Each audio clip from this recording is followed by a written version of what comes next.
आओ शुरू करते हैं हम आज का एक और lecture from the chapter solution. देखो लास्ट क्लास तक हम लोगों ने क्या पढ़ लिया था। हम लोगों ने ऑस्मोटिक प्रेशर जो कि एक कोलिगेटिव प्रॉपर्टी होती है उसके लिए हम लोगों ने फॉर्मूला ड्राइव कर लिया था। पाई इक्वल टू क्या था बताओ, सी आर टी। सी यहाँ पर क्या था, कंसंट्रेशन ऑफ सॉल्यूशन यानी कि मोलैरिटी। तो यहाँ पर सी हमारा क्या होता है, मोलैरिटी होता है, और आर हमारे पास होता है यूनिवर्सल गैस कांस्टेंट। सभी लोग जानते हो universal gas constant, universal gas constant.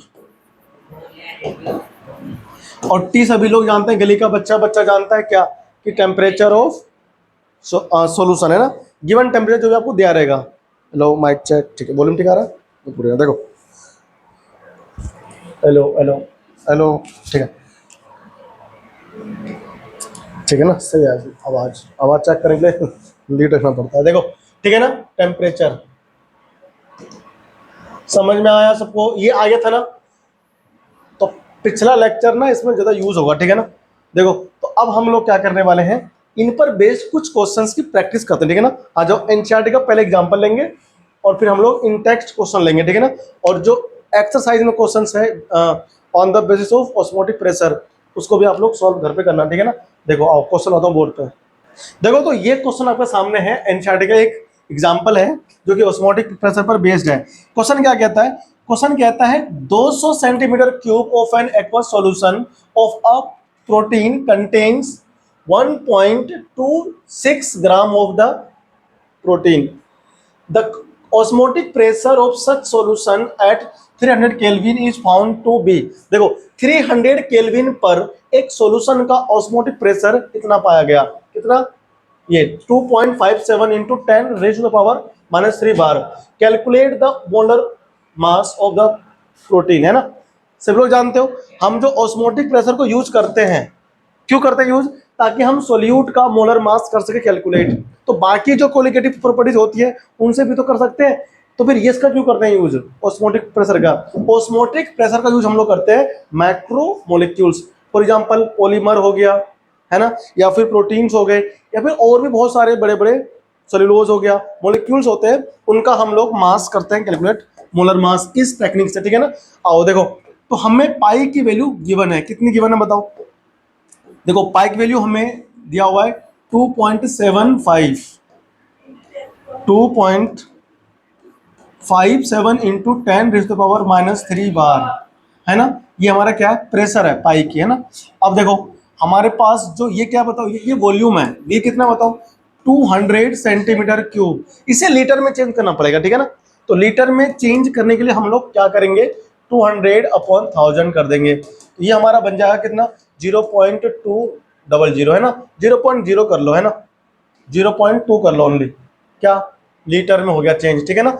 अब देखो अब क्या कहता है हमसे, अच्छा इसमें जो प्रोटीन का मास है, गिवन मास ऑफ प्रोटीन, ये हमारा सोल्यूट का मास हो गया कितना, 1.26 ग्राम।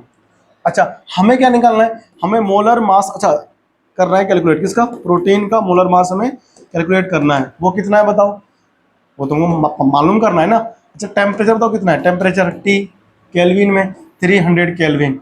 बताओ भाई हमारा फॉर्मूला क्या था, हमारा फॉर्मूला था pi is equal to N.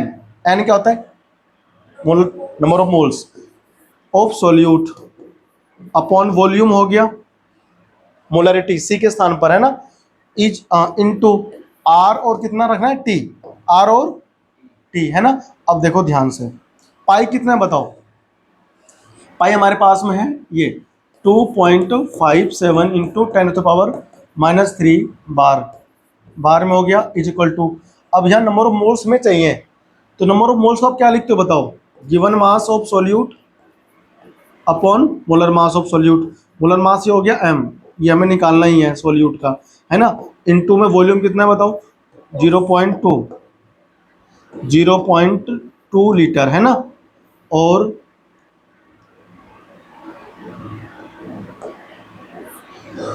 Into में कौन है बताओ, आर की वैल्यू आप रखेंगे क्या, 0.083, 0.083, ठीक है ना। और हमारे पास जो आएगा इनटू टेम्परेचर 300 केल्विन, 300 केल्विन। अब हमें देखो मास जो है सोल्यूट का वो गिवन है, कितना गिवन है बताओ, गिवन है हमें कितना, 1.26, ठीक है ना। हमें क्या निकालना है, सॉल्यूट का मास निकालना है, तो हम सॉल्यूट को इधर ले आएंगे। अगले स्टेप में करते हैं, सब इसी में कर दूंगा तो मजा नहीं आएगा। देखो ध्यान से अब, तो मास ऑफ सॉल्यूट जो हमारा होगा वो कितना होगा, देखो 1.26 इंटू 0.083 इंटू कितना आ गया बताओ, 300 अपॉन कितना है, देखो इधर अपॉन आ गया 2.57 इंटू 10⁻³ इंटू 0.2, है ना। अब इसे सॉल्व करना है और अपना आंसर आ जाएगा, ठीक है ना। तो इसको सॉल्व करने के लिए हम लोग क्या करेंगे, देखो ये पॉइंट यहाँ पर है ना, इस पॉइंट को इधर भेज दो तो 8.3 बन जाएगा हमारा ना, 300 से इंटू 100 ले लो उससे मांग कर, ठीक है ना। तो इसे मैं फिलहाल करता हूँ calculate with the help of calculator, ठीक है ना, ताकि आपका आंसर जल्दी आ जाए, है ना। तुम्हें घर पे खुद से ट्राई करना है, सॉल्व करना है खुद से, कैलकुलेटर आपको यूज नहीं करना है, ठीक है ना। मैं कर रहा हूँ क्योंकि समय नहीं है ना, टाइम को बचाने के लिए तुम्हें खुद से प्रैक्टिस करनी है। इंटू 0.083 और इसकी इंटू होनी है 300 में, तो ये निकल के तुम्हारा कितना आएगा, देखो ये आएगा 31.374 अपॉन में 0.2 की इंटू इसमें करनी है, तो कितना होगा देखो, 2 7 जा 14, 2 5 जा 10 और 1 11, 2 2 जा 4 और 5, 0.514 आएगा इंटू पावर कितना है -3। इसको ऊपर लेके जाओ, मैं क्या करता हूँ 31.374 को डिवाइड कर देता हूँ किससे, 0.514 से, तो कितना आएगा बताओ, ये हमारा आएगा 61.03 इंटू 10 की पावर कितनी जाएगी बताओ, 3 ऊपर जाएगा ना भाई। पावर कैसा हमारा, देखो इधर प्लस में हो गया जाकर के ऊपर, है ना। अब 10 की पावर क्यूब का मतलब क्या होता है, थाउजेंड्स, तो तुम्हें थाउजेंड से मल्टीप्लाई करना पड़ेगा, 6 1 0 3 फिर 0, है ना, ठीक है ना। फिर कहाँ से आया ये तुम्हारा 0, अच्छा एग्जैक्ट वैल्यू में पुट कर देता हूँ, है ना, तो 0 फिर लेनी नहीं पड़ेगी, डेसिमल के बाद 3 डिजिट तक आपको जाना चाहिए, ठीक है ना। 0 3 और फिर इसमें 8 है, तो इधर हमारा 8 हो जाएगा, ठीक है ना।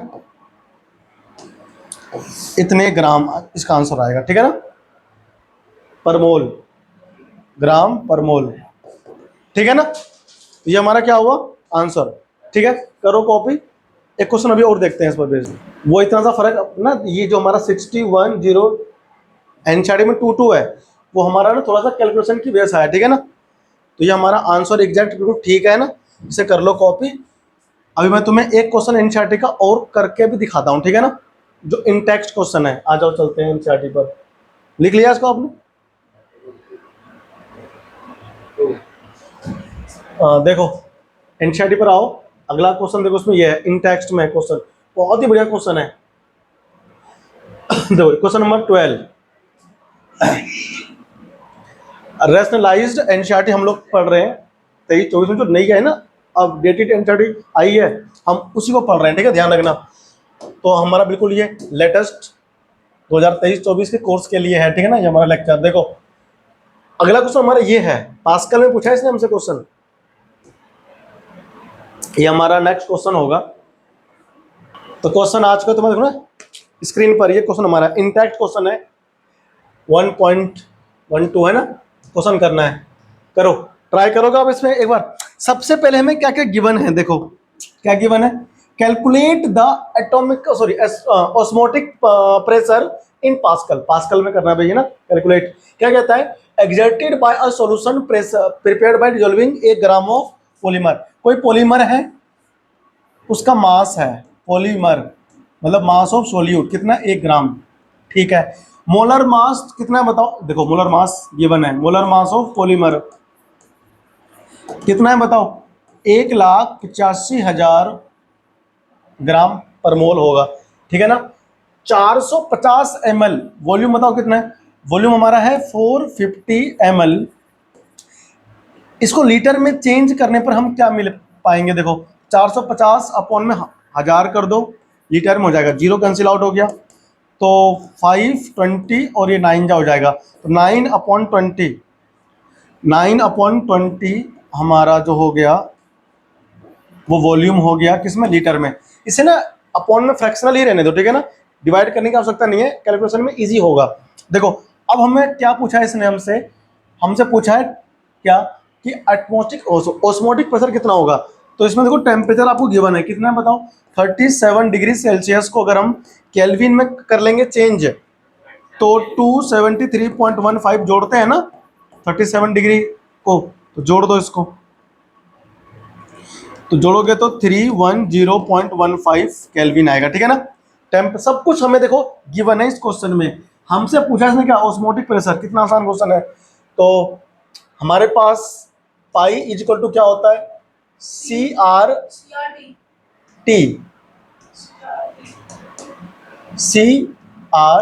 है ना।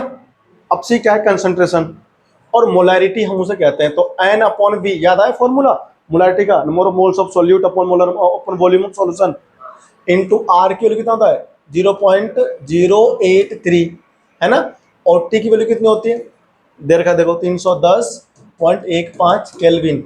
हमें यहाँ पर दो चीज की रिक्वायरमेंट है, एक तो मोल की और एक वॉल्यूम की। देखो मोल्स हमको नहीं पता कितना है, तो मोल्स निकाल लेंगे। तो नंबर ऑफ मोल्स N से निकालते हैं, कैसे निकालते हैं बताओ, given mass upon molar mass. 1,85,000 कौन है हमारा गिवन मास, है, तब मोलर मास है।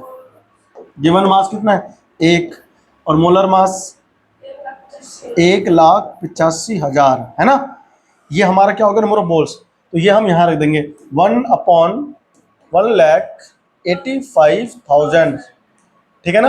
अपॉन कौन आएगा, वॉल्यूम बताओ कितना है, वॉल्यूम हमारा है 9/20 इंटू ये हमारा था 0.083 इंटू 310.15, ठीक है। अब इसे सॉल्व करना है, तो देखो क्या होगा ये 1/85,000 इंटू 20 ऊपर जाएगा, ठीक है ना, 9 नीचे रहेगा, ठीक है भाई, इंटू हमारा ये टर्म आ जाएगा 0.083 इंटू 310.15। इसे सबको सॉल्व करने के बाद ना तुम्हें एक नंबर मिलेगा, इसको सॉल्व करो कितना आएगा, ठीक है ना। मैं तुम्हें करके दिखाता हूँ कैलकुलेशन पूरा। कहाँ गया हमारा कैलकुलेटर, हाँ इसे ना सॉल्व करना है, तो समय हमें भी लेक्चर तैयार करने और भी समय लग जाएगा ना, तो मैं फ़ोन में कर दे रहा हूँ। देखो सिंपली ना 0 आप पहले काट लो, कट गया, इसको सॉल्व करने में समय लगेगा, आप इजीली कर लोगे इसको, ठीक है ना, हार्ड नहीं पड़ेगा इतना। 0.083 की इंटू करनी है पहले 310 में, 310.15 में, तो 25 आ जाएगा। 25 में गुना करनी है किसकी, 25 में इंटू करनी है तुम्हें 2 की, ये तुम्हारा आ जाएगा 51.4849, ठीक है ना।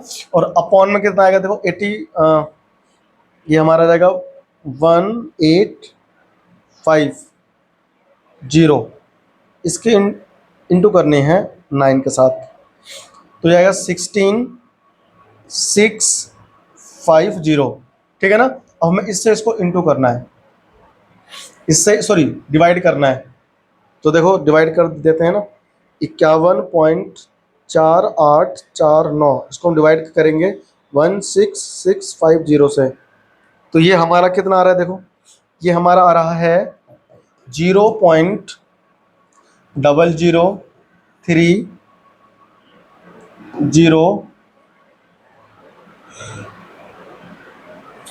एक्चुअली इसमें गलती करी हुई देखो ना, यहाँ देखो ध्यान से इधर, यहाँ एक जीरो और आएगा इधर है ना, 85,000 है ना, तो ये जीरो हमारा कैंसिल आउट हो जाएगा, तो यहाँ पर इसमें एक जीरो और लगाना पड़ेगा, समझे। तो अब अगर हम इसको डिवाइड देंगे 51.4849 को डिवाइड देंगे 16, अच्छा ये 65 होना है, 85 है, तो सारा मिस्टेक कर रखा है, 85 है ना, और यहाँ 6 कैसे आ गया था भाई, अच्छा मल्टीप्लाई करके आया था 9 से, हम इसको पहले मल्टीप्लाई कर लेते हैं ना, 18500 को मल्टीप्लाई करना पड़ेगा 9 से, मल्टीप्लाई बाय 9, तो ये आएगा 16650, ठीक है ना। अब 51.4849 डिवाइड करो 166500 से। तो ये तुम्हारा आएगा कितना, ये तुम्हारा आएगा 00 तो सॉरी 0.0003092, ठीक है ना। ये बार में आएगा, किस में आएगा ये वैल्यू आपकी बार में आएगी ऑस्मोटिक प्रेशर, समझे आप लोग। किस में है ये, बार में। आपको आपसे क्वेश्चन पूछा किस में बताओ, पास्कल में। ये पास्कल कह रहा है, पास्कल, पास्कल में। तो देखो पास्कल में क्या होगा इसका आंसर, आओ तुम्हें सिखाते हैं। देखो भाई ध्यान रखना, 1 बार इज इक्वल टू होता है 10⁵ पास्कल। ध्यान रखना, पीए मतलब सिंबल है पास्कल का, ठीक है ना। ये होता है एक बार में इतना पास्कल। तो हमें प्रेशर निकालना है पास्कल में, तो 0.0003092 इसकी इंटू कर दो 10⁵ में। तो 10⁵ का मतलब क्या है, 10⁵ का मतलब ये होता है कि 10 हाँ एक लिखकर 5 जीरो, तो 0.0003 3 बार 092, बताओ कितना, 1 2 3 4, तो ये कितना हो गया, 5 हो गया ना। अब ये डेसिमल जो आपका है वो यहाँ से उठ गई 1 2 3 4 और 5 है ना, तो यहाँ पहुंचेगा तो क्या बनेगा 30.92 पास्कल, ठीक है ना। This is our answer final, ठीक है ना। कितना इजी क्वेश्चन था, हार्ड बिल्कुल भी नहीं है, ठीक है ना। करो कॉपी, फिर हम बढ़ते हैं आगे और नए नए कॉन्सेप्ट पर, ठीक है ना। एक टॉपिक अभी मैं आपको समझाऊंगा, कौन सा, टाइप्स ऑफ सॉल्यूशन, ठीक है ना, on the base of osmotic pressure. करो कॉपी, बढ़ते हैं आगे, ठीक है भाई। तो टाइप्स ऑफ सॉल्यूशन हमें पढ़ना है। देखो लिखो हेडिंग अगला, types of solution, types of solution on the basis of osmotic pressure, osmotic pressure के बेस पर हमारा सॉल्यूशन कुल 3 टाइप का होता है प्यारे बच्चों। कौन कौन सा होता है, आ जाओ देखते हैं। सबसे पहला जो टाइप ऑफ सॉल्यूशन होता है हमारा, वो होता है आइसोटोनिक सॉल्यूशन। आइसोटोनिक सॉल्यूशन,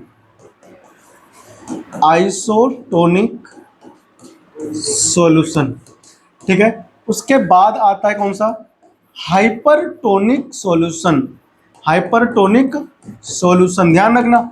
और थर्ड वन हमारे पास कौन है, हाइपोटोनिक, हाइपोटोनिक सॉल्यूशन।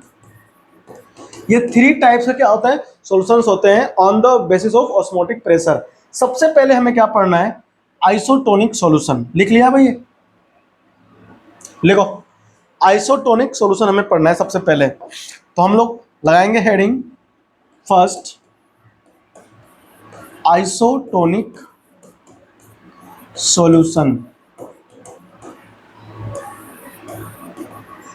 कौन होता है बताओ, the solution, the two solution of which osmotic pressure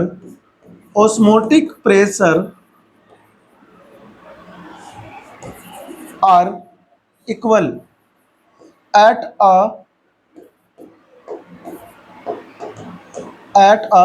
given temperature. अगर किसी गिवन टेम्परेचर पे किसी 2 सॉल्यूशन का ऑस्मोटिक प्रेशर इक्वल है तो हम उसे क्या कहते हैं, सॉरी आइसोटोनिक सॉल्यूशन कहते हैं, उसे हम क्या कहते हैं। अब अगर आइसोटोनिक सॉल्यूशन है तो कंसंट्रेशन क्या होता है उनका, सेम।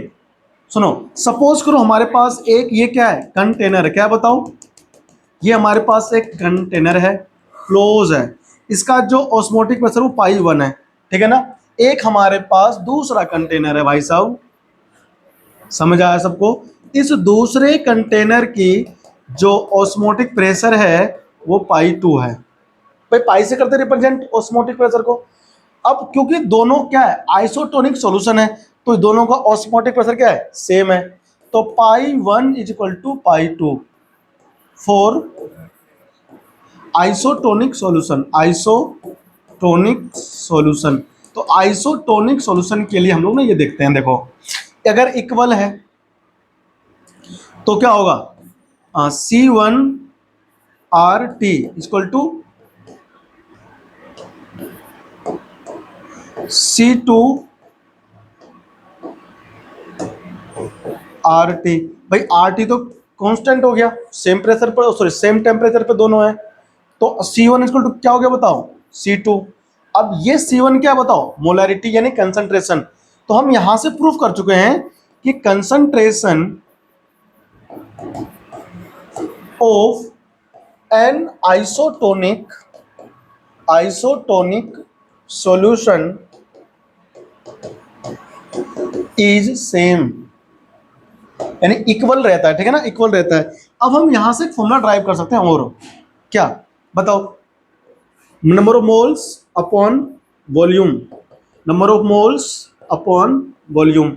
नहीं कर सकते, कर सकते हैं। इसको हम और मॉडिफाई कर सकते हैं बच्चा, कुछ कैसे, देखो ऐसे, भाई given mass upon molar mass, given mass upon molar mass. बात समझ में आया। तो दो ऑस्मोटिक प्रेशर के लिए जो कि सेम है, यानी कि आइसोटोनिक सॉल्यूशन के लिए हम लोग ये फॉर्मूला अप्लाई कर सकते हैं, ठीक है ना। अगर आपको एक सॉल्यूशन का मोलर मास पता होगा, वॉल्यूम पता होगा, गिवन मास पता होगा, तो दूसरे का आप निकाल सकते हो क्या, मोलर मास, ठीक है ना। अगर आपको उसके वॉल्यूम और मास पता हो गिवन किसका, सॉल्यूट का, तो हम लोग क्या निकाल पाएंगे, मोलर मास, ठीक है ना। बात समझ में आ रही है, नहीं आ रही है। तो ये आप करो कॉपी, ठीक है ना। ये हमारा कौन था, आइसोटोनिक सॉल्यूशन के लिए हमने ये कॉन्सेप्ट लिखा, समझ आया सबको। करो कॉपी फटाफट से, फिर बढ़ते हैं आगे हाइपरटोनिक पर। चले अगला कौन सा है हमारा, अगला जो हमारा है वो है हाइपरटोनिक सॉल्यूशन। लिखो हेडिंग, सेकंड हमारा जो था वो था hypertonic solution.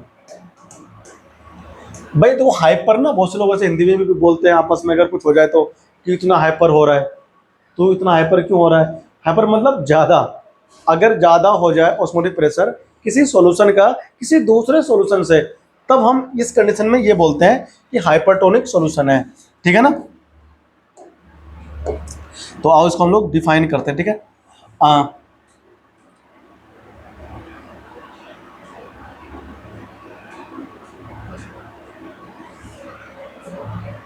For two solution, the osmotic pressure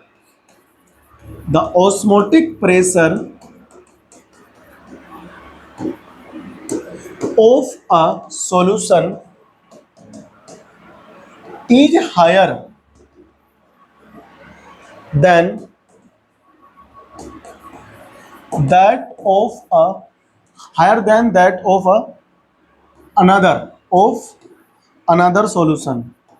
another solution at a given temperature,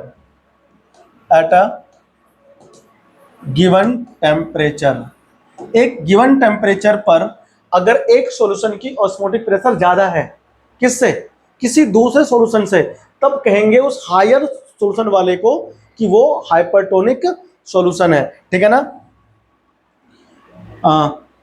the concentration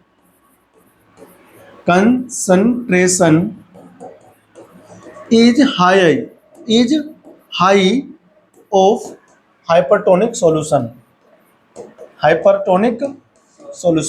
यानी हाइपरटोनिक सॉल्यूशन की जो कंसंट्रेशन है वो क्या होगी बताओ, हाई होगी, मतलब ज्यादा होगी, ठीक है ना। अब ये हमारा क्या हुआ, हाइपरटोनिक। अब लिखो नीचे हाइपोटोनिक सॉल्यूशन क्या होता है। तो थर्ड हमारा कौन है, हाइपोटोनिक सॉल्यूशन। हाइपोटोनिक सॉल्यूशन ये क्या होता है, इसमें कम हो जाता है pressure. The osmotic pressure is less than that of another solution at a given temperature,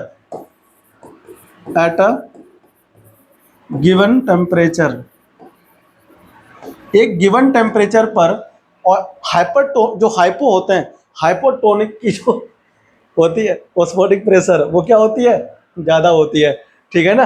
चलो आ जाओ आगे बढ़ते हैं। अच्छा इसमें क्या होगा, द कंसंट्रेशन, तो जो कंसंट्रेशन होता है हाइपोटोनिक सॉल्यूशन का वो क्या होता है, लोअर, है ना। तो हम यहां क्या लिखें भाई, कंसंट्रेशन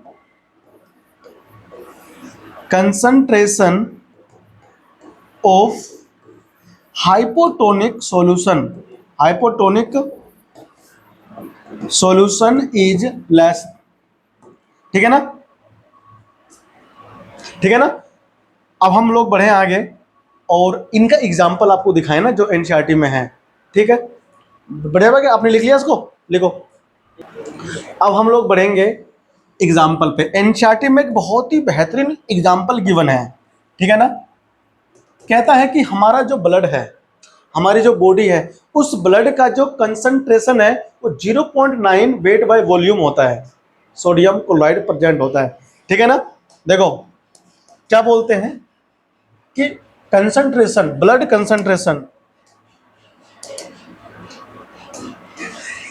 कंसंट्रेशन ऑफ आरबीसी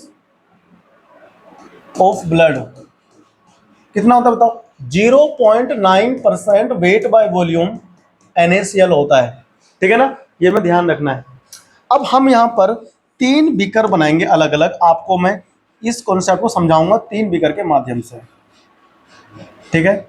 1, 2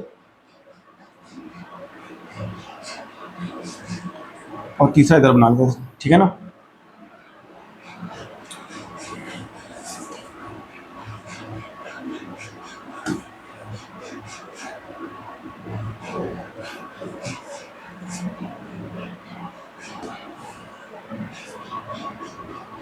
ये हमारे पास क्या है, 3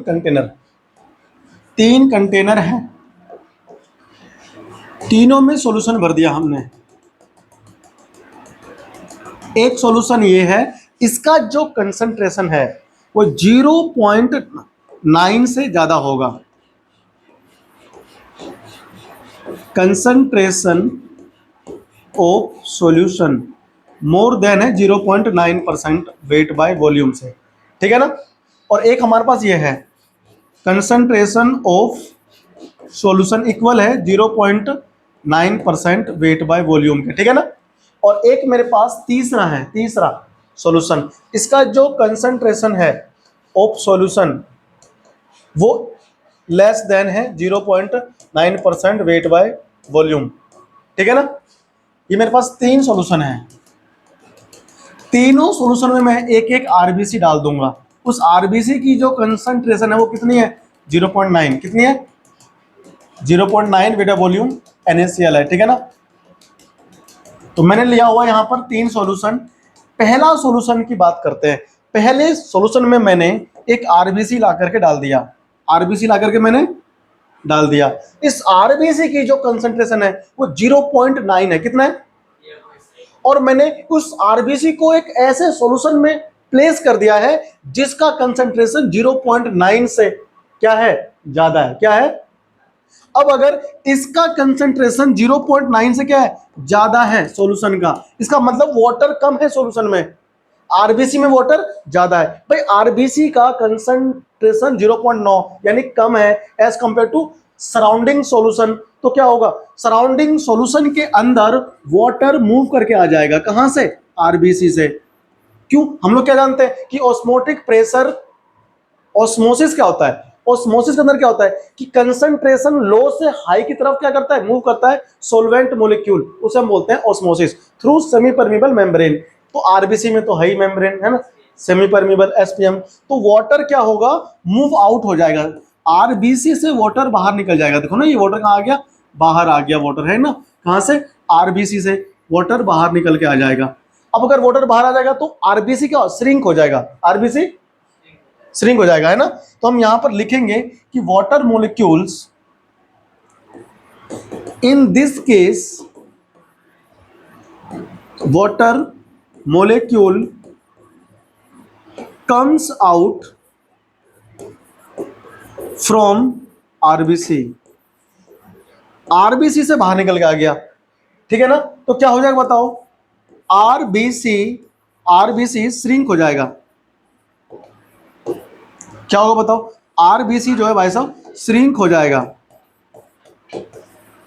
श्रिंक्स। तो ऐसे सॉल्यूशन को हम क्या बोलेंगे? ऐसे सॉल्यूशन जिसका कंसंट्रेशन क्या है, देखो दिख रहा है। अब आरबीसी का तो क्या है, आरबीसी का कम है ना कंसंट्रेशन, सॉल्यूशन का ज्यादा है। तो जिस सॉल्यूशन का कंसंट्रेशन ज्यादा होगा उसको हम लोग क्या बोलते हैं बताओ? अभी तो लिखा है आपको, हाइपो बोलेंगे। आइसो में सेम होता है कंसंट्रेशन, बीच वाला है हाइपरटोनिक सॉल्यूशन, ध्यान रखना। तो इसको हम बोलते हैं हाइपरटोनिक। क्या बोलते हैं इसको? हाइपरटोनिक सॉल्यूशन हम कहते हैं इसको, जिसमें सेल क्या हो जाएगा? श्रिंक हो जाएगा, सिकुड़ जाएगा, कंसंट्रेशन ज्यादा है सॉल्यूशन का। तो ऐसे सॉल्यूशन को हम लोग बोलेंगे हाइपरटोनिक सॉल्यूशन। अगर हम उसमें आरबीसी रखेंगे तो क्या हो जाएगा? वो श्रिंक, सिकुड़ जाएगा। क्यों सिकुड़ जाएगा? वाटर मोलिक्यूल्स आरबीसी से आउटसाइड आ जाएगा, सॉल्यूशन में आ जाएगा, है ना, क्योंकि सॉल्यूशन का कंसंट्रेशन क्या है? ज्यादा है ना। ये कौन है? ये जो लाल सा है ना, ये हमारा आरबीसी है, ध्यान रखना, ठीक है ना। रेड ब्लड कार्ब सेल्स है हमारी, समझ में आया? तो ये सॉल्यूशन हमारा कैसा है? हाइपरटोनिक। अब आ जाओ बीच वाले में, देखो इसमें क्या है, इसमें कंसंट्रेशन दोनों सेम है, तो आरबीसी की साइज पर कोई फर्क नहीं पड़ेगा, नॉर्मल रहेगा, ठीक है ना, कोई फर्क नहीं पड़ेगा। तो इसमें क्या होता है? तो इसमें जितना वाटर बाहर आता है उतना ही अंदर भी चला जाता है कि नहीं? कहां से? सॉल्यूशन से। मूवमेंट तो होता है वाटर का, लेकिन जितना एंटर करता है फिर उतना बाहर भी निकल जाता है। समझ में आया? तो यहां पर क्या होता है? साइज में कोई फर्क नहीं पड़ता है कि नहीं? तो यहां पर हम बोलते हैं size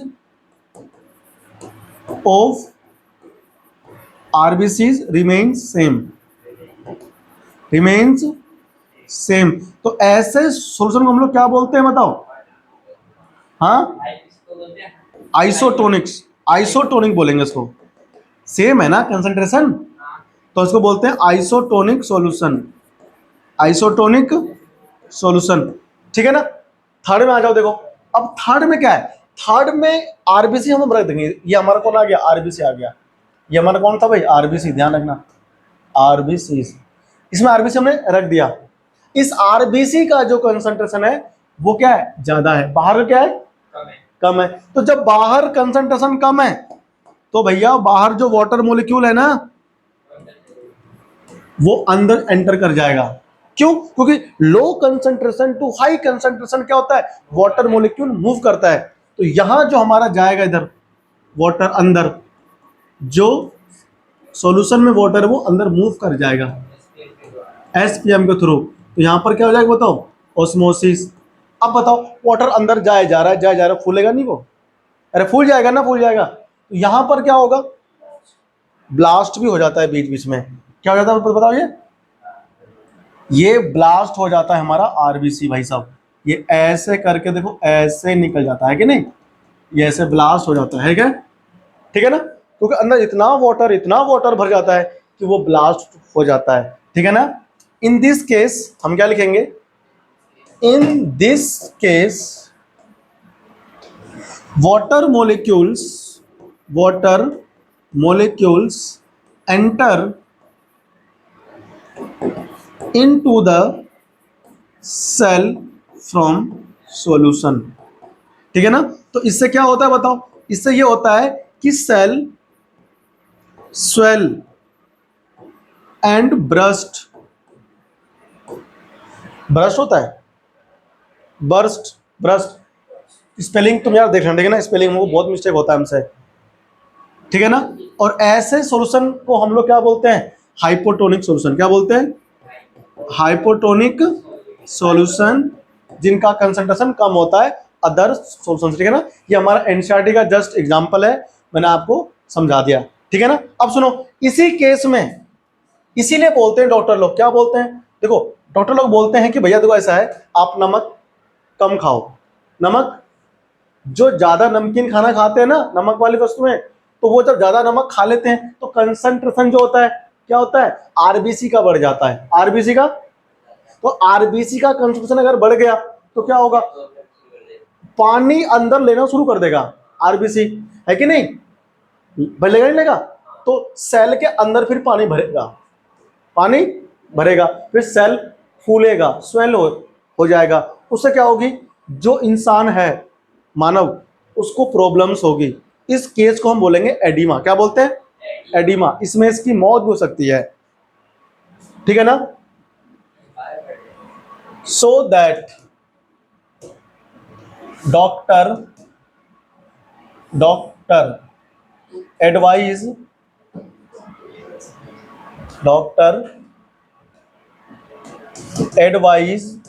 to take less salty food, है ना, material for high BP patient, है ना। तो इस केस, है कि नहीं, तो जो सेल स्वेलो हो जाती है ना, सेल स्वेल हो जाती है उसको हम लोग बोलते हैं एडिमा। तो ना आप इसको अपने नोट्स में मेंशन कर लेना, the person who take the much more salty food, the concentration of salt increase in the RBC, that's why waters enter into the cell, so that cell is swell, and this condition is called edema. To prevent the edema, doctor advise to high blood pressure patient that take less salty food, है ना, कम खाना वाला, कम नमक वाला खाना आप खाओ, आपका बीपी नॉर्मल रहेगा, ठीक है ना। इसीलिए हम लोग कहते हैं, समझ आया कि नहीं आया, ये जो मैंने बोला लैंग्वेज को आप नोट में मेंशन कर लेना, ठीक है ना। ये हमारा खत्म हुआ यहाँ से, कौन, प्रेशर, कौन सा, ऑस्मोटिक प्रेशर, ठीक है ना। इसमें छोटा सा टॉपिक और रह गया है, मैं आपको समझा दूं, उससे भी कॉपी करो प्रेस को। देखो नेक्स्ट हमारा क्या है, रिवर्स ऑस्मोसिस। नेक्स्ट हमारा है रिवर्स ऑस्मोसिस, आरओ बोलते हो शॉर्ट फॉर्म में, है ना। क्या होता है देखो इसमें, आओ, आपको याद है मैंने आपको एक डायग्राम बना के समझाया था, ऑस्मोसिस, सॉरी ऑस्मोटिक प्रेशर, अभी याद आएगा, देखना, समझाया था ना मैंने, अभी याद आ जाएगा।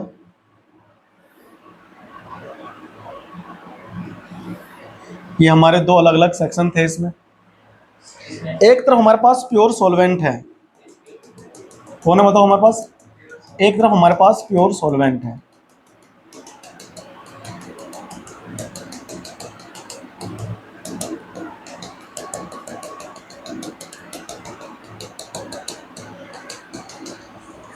एक तरफ हमारे पास सॉल्यूशन है,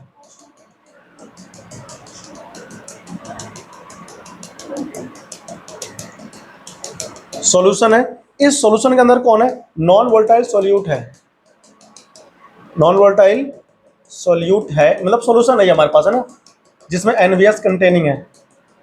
बताओ आप क्या सीख रहे थे, आप सीख रहे थे कि जो हमारा सॉल्वेंट मॉलिक्यूल था वो इस सेमी परमेबल मेम्ब्रेन, ये हमारा एसपीएम में ध्यान रखना,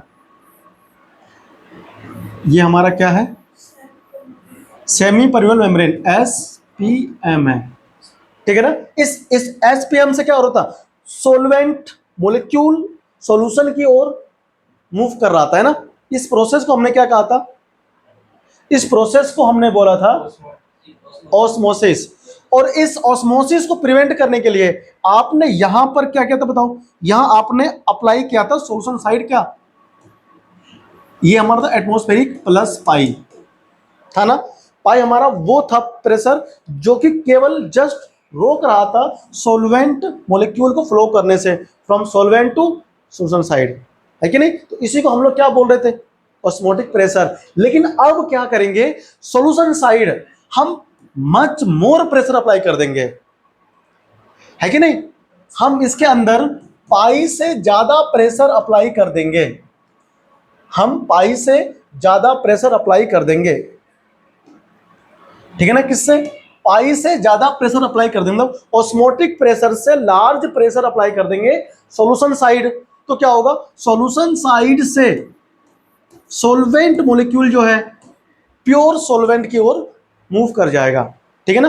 पहले तो इधर से इधर जा रहा था, ऑस्मोसिस बोल दिया, आपने उसको रोक दिया प्रेशर लगा करके, तो ऑस्मोटिक। अब ऑस्मोटिक प्रेशर से ज्यादा प्रेशर आप अप्लाई करो, मतलब आप इधर ज्यादा प्रेशर लगाओ, इतना प्रेशर लगाओ कि इधर का सॉल्वेंट मॉलिक्यूल सॉल्वेंट प्योर की तरफ जो है मूव कर जाए, क्या हो जाए, मूव हो जाए। इस प्रोसेस को हम लोग बोलते हैं रिवर्स ऑस्मोसिस। क्या हो गया, ऑस्मोसिस इधर की तरफ होता है, यहां पर क्या हो रहा है, रिवर्स ऑस्मोसिस, इधर की तरफ मूव कर रहा है, प्योर सॉल्वेंट की तरफ, है ना। तो यहां पर कौन, ओनली सॉल्यूट ही तो बचेगा। जो हमारे घर में आरओ आता है, आरओ, उसमें यही तो प्रोसेस होता है पूरा। गंदा पानी इधर होता है, गंदा पानी मतलब ये नहीं नल का, हैंडपंप का, टंकी का पानी होता है, तो उसमें लार्ज मात्रा में कौन, आयंस होते हैं, मिनरल्स होते हैं, सॉल्ट वगैरह होते हैं और भी, ठीक है ना। तो क्या करते हैं, उसके बीच में कॉपर फेरोसाइनाइड का एक बना होता है, क्या चीज, सेमी परमेबल मेम्ब्रेन, जो सिंथेटिक होता है, उसे हम यहाँ पर लगा देते हैं और इधर की तरफ हम ज्यादा प्रेशर लगा देते हैं। तो क्या होता है, इधर के प्रेशर से, तो आरओ के अंदर हमारा यही प्रोसेस चलता है कंटिन्यू, ठीक है ना। यहाँ का साफ जो प्योर सॉल्वेंट है H2O, वो कहाँ पहुंचेगा, इधर की तरफ, है ना। और यहाँ पर क्या लगा बताओ होता है, यहाँ लगी होती है टोटी, ऐसे है कि नहीं। और इधर हम लोग क्या करते हैं, इधर बाल्टी में प्योर पानी भर लेते हैं, प्योर पानी भर लेते हैं, वाटर, है ना, कैसा, प्योर वाटर। और इधर पता है, इधर छोटा सा जो हमारा होता है ना एक पाइप, वो ऐसे निकलती रहती है ऐसे करके, है ना। इधर गंदा पानी साइड में इधर कहीं गिरता रहेगा, है ना।